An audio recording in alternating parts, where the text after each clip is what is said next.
Hello, magandang araw ulit sa tagapakinig. Ito yung part 2 ng ating training, yung make disciples o making disciples. Who will make disciples? Kung natatanda ninyo yung huling bahagi ng making discipleship training ay yung discipleship process. Ngayon, papaliwanag ko sa inyo ngayon, isa-isa, itong discipleship process para mas lalo niyong maintindihan kung paano ba ito ginagawa. Ang ating pag-usapan ngayon itong connect, winning at saka itong integration, join the small group. Sunod naman na topic itong basic Christian living. So, ating pag-usapan muna natin yung discipleship process. What is a process? An activity using resources managed in order to transfer inputs into outputs. Often, the output from one process forms the input to the next process. Ito yung halimbawa. A process may have multiple steps. Ito yung input, ibig sabihin, ito yung may pinapasok ka, may step 1, may step 2, step 3, step 4, tapos output. Ito yung result. Ito yung pinapasok mo, ito naman yung the end result. Para lahat ng bagay, may proseso, walang shortcut. Okay, para maintindihan mo ang sinasabi ko, dito muna tayo. Yan. Kasi mahilig tayo, lahat tayo ay gumagamit ng sugar. So, ang sugar ay matamis. Pero alamin natin saan ba siya nanggaling. Okay, dito tayo sa pinagmulan ng sugar. Sugarcane harvesting tropical regions. Okay. Nagsimula siya sa tubo. Ito yung raw materials. Number 1. Tapos siya in-harvest. Dadalhin siya sa factory. Gawin siyang sugarcane juice by crushing. So, iniipit ito, pinipiga, hanggang lalabas yung kanyang juice. Tapos, magkaroon siya ng partial purification to raw cane sugar. So, nandito na kanyang juice. Katapos niyan, melting and filtering to remove impurities. So, dito na siya dadaan sa matinding init ng apoy. At lalabas na dito yung pinakatas crystallization of sugar from syrup. So, ito syrup pa lang. Dito, yung result ng syrup, itong pinaka-the best na. Tapos, after this, ang number 6 na process niya ay drying of sugar crystals. Dito na pinapatuyo. Pagkatapos matuyo na, dito na yung finished products. Kaya napakahalaga yung tinatawag nating discipleship process. So, sa lahat ng mga produkto na nagamit natin ngayon, na pinaka-the best, dumadaan sa tamang proseso. Walang shortcut. Kasi kung may shortcut, hindi rin masarap. Kahit sa pagluluto, may proseso rin. Bakit mahalaga itong proseso? Dahil ito yung tinatawag nating basic foundation. Mahalaga din yung basic foundation. Sa building, pag patay ka ng bahay, napakahalaga na matibay yung foundation. Napakahalaga yung pinaka-pundasyon nito.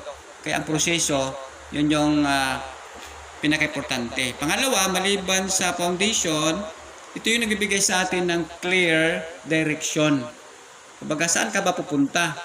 Ano bang direction mo bilang isang disciple, bilang isang church? Ano bang direction ng inyong church? O baka kung ano-ano na lang, kung anong meron, yun na lang. So, magulo.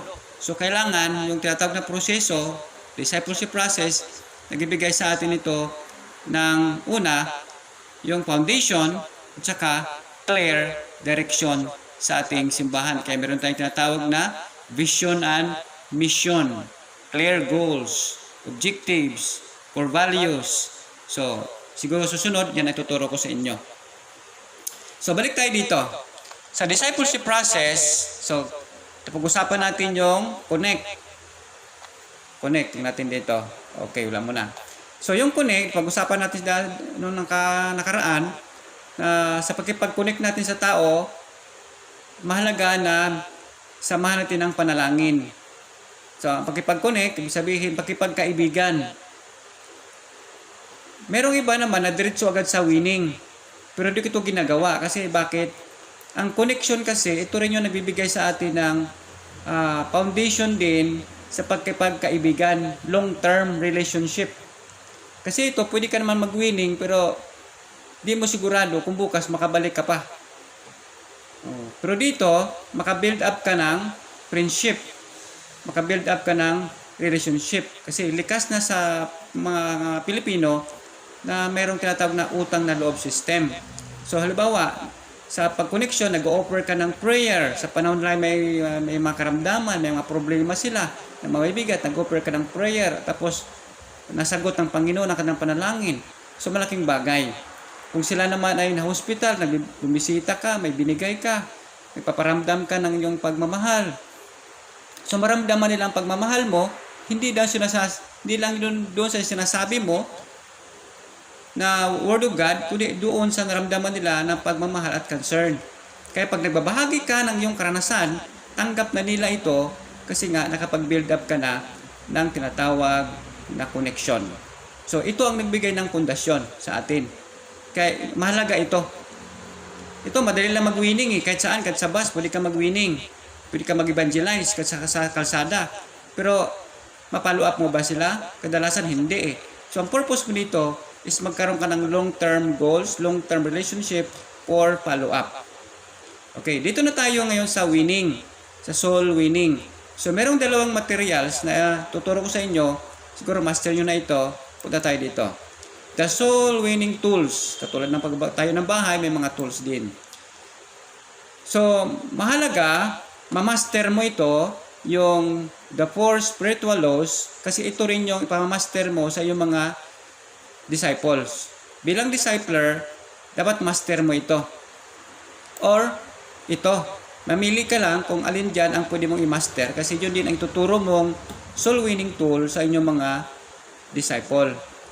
So, mura-mura lang naman yan. Iba dyan, ma-download mo lang sa internet. So, wala kang babayaran. So, yun ang unang instruction. Yun ang unang dapat mong gawin na ma-master mo yung soul winning tool. O meron ka mang na master dyan, yun pwede mo rin gamitin. Ito ay suggestion lamang. Okay. Pagkatapos mo na soul winning, na tumanggap na sa Panginoon, ito na yung i-join mo na sila sa small group. Ito na yung discipleship of 7. 7 lang sila. Halimbawa, kung ang target people mo is senior citizen, parehong senior citizen. Kasi nagkakaintindihan. Kung ang discipleship group mo ay mga negosyante, parehong negosyante. Kung ang discipleship group mo ay mga driver, parehong driver. At least nandoon yung pagkaunawaan nila kasi pareho sila ng profesyon. Huwag ihalo-halo kasi magkaroon ng insecurities ang iba, magkaroon ng comparison, at magkaroon ng pag-alinlangan. So advice lang na huwag ihalo. Dapat magkapareho. Kung age bracket, magkapareho din. Kung mga singles, pareho singles. Kung mga single parent, pareho din single parent. Kung mga couples din. Okay, merong 7 rason to join the small group. Small group na kasi ang maganda Bakit ano bang rason? Bakit kailangan ng small group? Number 1 is to have a fellowship with one another. In 1 John chapter 1 verse 7, ito ang sabi, "But if we walk in the light, as He is in the light, we have fellowship one with another. And the blood of Jesus Christ, His Son, cleanseth us from all sin." So, kailangan yung tinatawag na fellowship, may kasama. Kasama sa iyong paglalakad o sa iyong paglalakbay, sa iyong journey bilang isang mananampalataya, kapareho mong mananampalataya. Kasi kung makisama ka sa hindi mananampalataya, sabi nga ng kasabihan, tell me your friends and I will tell you who you are. Sabihin mo sa akin ang iyong mga kaibigan at sabihin ko kung sino ka. Kaya kung sinong sinasamahan mo, bawa ang mga sinasamahan mo ay lumalagong Kristiyano, lalago ka rin Kristiyano.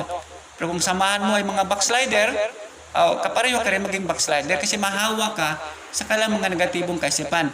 Kung kasama palagi mga positibo ang pananaw, mahawa ka rin sa kanilang pagiging positibo ang kanilang pananaw.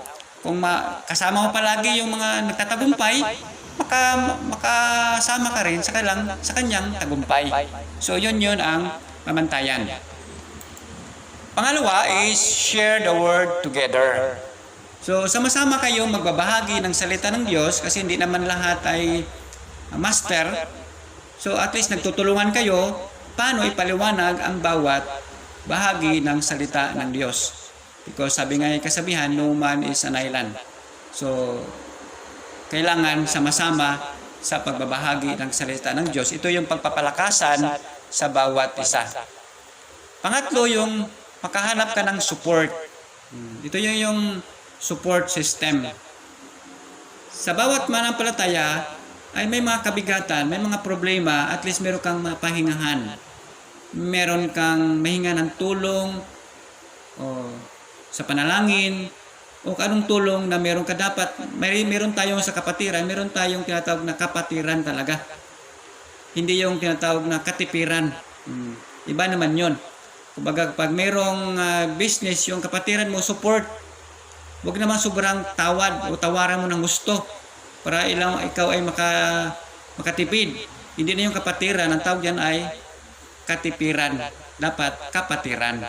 We need to support one another para lumago ang bawat isa. Hindi yung ginagawa natin dati yung crab mentality. Dapat tulungan ito. Kaya yun ang mahalaga sa small group. Yung makita tayo, makahanap tayo ng pagtutulungan, pag-uunawaan. Kasi sabi ng Biblia sa Galatians chapter 6 verse 2, carry each other's burdens, and in this way, you will fulfill the law of Christ. So we need to carry each other's burdens. So ang kabigatan ng bawat isa ay maging magaan pag tayo ay nagtutulungan. So at least unawaan natin yun. Sino ba dapat ang magtutulungan? Dapat tayong mga kapatiran. Paano nila malalaman na may Kristo sa puso kung tayo ay nag-away-away man lang? Tayo ay nag-iisnaban. So dapat dito maramdaman ng kagrupo natin na mayroon parang tulungan dito. Kasi pag maramdaman na mayroong tulungan, ay talagang lalago ang bawat isa at malugod ang Panginoon sa ginagawa natin. Pangapat, ito yung tinatawag na mentoring. Yun ang purpose ng small group, yung mentoring. Sa mentoring, meron na ito lahat na ito, yung goal. Mag-set kayo ng goal. Ano bang goal nyo sa bawat araw? Ilang memory verse ba ang i-memorize sa bawat araw? Sino-sino ba ang inyong ipapanalangin? Sino-sino ba ang inyong i-reach out? Yun ang goal ninyo. So, sa pag-mentoring, kung ikaw ang trainer, ibigay ka ng goal, at i-mentor mo, i-follow up mo kung nagawa yung goal. O nakapag-pray ba siya sa umaga? Nakabasa ba siya ng Biblia? O nakapag-reach out ba siya? O ano bang ginagawa niya? So ito yung mentoring. Tapos, bilang trainer, magbibigay ka rin ng direction. Ano bang direction natin? Ano bang goal natin for 2 years? So ikaw mag-set ng direction para susundin ito ng mga disciple. Bilang discipler, ikaw mag-set ng direction. Advice. So dito may mga problemang nag-a-arise. So dito magtutulungan tayo sa bigay ng magandang payo. Yan. Tapos motivation. Bisa nanghihina. So kailangan motivate ang bawat isa. Hindi madali yung pagkakaroon ng discipleship group. Kasi gagawin mo lahat. Kasi i-motivate mo. Sasamahan mo. May sakripisyo. Yun ang tinatawag ng mentoring. May coaching. Kukoach mo pa. Tuturuan mo pa. Tapos may training. Support. Then result, success. So ito yung tinatawag ng mentoring. So kung gusto magkaroon ng success, ito magdadaanan natin. Magkaroon ng goal. Magkaroon ka ng direction. Magkaroon ng sort of advice sa mga kagrupo. Tapos i-motivate. Kukoach mo. Training. Give support with the financial support, moral support, emotional support. So lahat ng klaseng support ay nandito natin ipapakita. Then, sa success, kabahagi tayo sa success. It is a teamwork. So walang naging successful na basketball team na one-man rule, one-man player. Lahat sila naglalaro. So naging champion. So ganun din sa small group. So ang ating goal is to give glory to our living God. So pagbibigay ng kaluwalhatian sa Panginoon sa bagay ating sama-samang paggawa sa gawain ng Panginoon. Panglima is yung growing together. So sabay-sama tayong lalago. Sabay-sabay tayong lalago sa ating pagiging disciple ni Kristo. Hindi yung walang mauna, walang mahuli, sabay-sabay tayo. Iyon ang purpose ng small group. Kaya maliit lang, pangpituhan lang para madaling i-manage. Pang-anim, yung praying together. So napakahalaga yung manalangin ng sama-sama. Anong sabi sa Biblia? Sa Matthew chapter 18 verse 20. Whenever 2 or 3 of you come together in my name, I am there with you.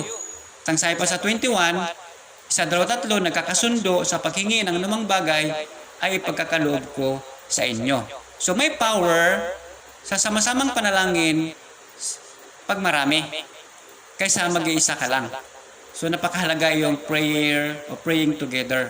Sabi rin sa Biblia, sa banal na kasulatan, if my people who are called by my name shall humble themselves and pray, seek my face, turn their wicked ways, then I will hear from heaven and I will heal their land. Napakahalaga po yung sama-samang manalangin. Nandun ang impact. At pag nakita ng Diyos ang pag-unite natin sa panalangin, God's promise us to answers every prayers. Pang-pito is yung getting to know each other. So ito na yon. Dahil sa matagal yun ng pagsasama, malaman nyo na ang yung kahinaan ng bawat isa, malaman nyo na ang kalakasan ng bawat isa, malaman nyo na yung personalidad ng bawat isa. At dahil alam nyo na rin kung paano ito i-handle ang bawat personalidad. At least alam nyo paano solusyonan ang bawat problema. Hindi yung tulakan sa bawat isa. Hindi yung pabayaan ng bawat isa. Pag may mga problemang nag-arise, alam nyo na kung paano lulutasin because alam nyo na yung personalidad ng bawat isa. Itong mahalaga ng small group. So, yun lamang nakatulong ang pag-usapan sa small group. I hope na nakadagdag ito ng kalaban sa inyo sa topic na ito. Ang next topic natin, simulan natin yung pinaka-lesson, yung the basic Christian living, yung study the Word of God. So, sa sunod, abangan nyo, ang next topic na ito na yung lesson proper. So, ang pag-usapan natin ngayon, yung kahalagahan lamang, bakit kailangan sila i-join sa small group. Thank you for watching. Don't forget to thumbs up, to subscribe, comment, and hit the bell icon para ma-notify ka sa sunod kong video. Maraming salamat.